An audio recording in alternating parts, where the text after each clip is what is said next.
breaking. Republicans have put a flesh-eating parasite back in the news, terrifying Americans, and it isn't Stephen Miller.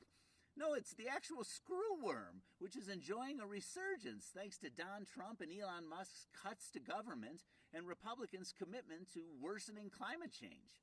Yes, the screwworm's actually native to America, but the Department of Agriculture, under Democratic leadership, had pushed it all the way down to Panama in the 1960s, using advanced breeding techniques and constant monitoring.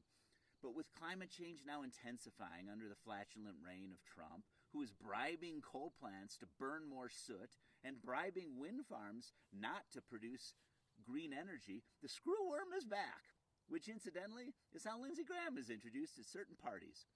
Also, Trump and DOGE slashed the monitoring for these parasites. No, not the ones in his cabinet, the actual maggots. No, not the ones at his country club, the actual flies I'm talking about here. And they also stopped supporting the facility in Panama that was keeping these flies from breeding.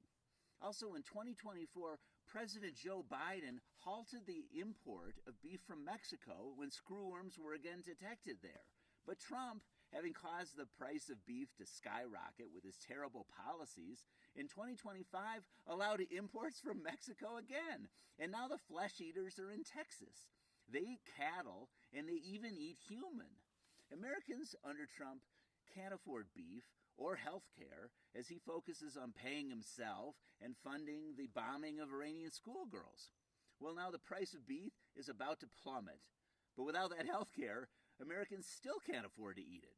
Of course, the president will continue gobbling down his cheeseburgers, but maybe he's counting on those flesh-eating maggots to have a more sophisticated palate than he does. I can almost hear the maggots now saying, waiter, I almost never do this, but this neck flap tastes a little gamey. News from the forest. Put your thoughts and comments below, like and share.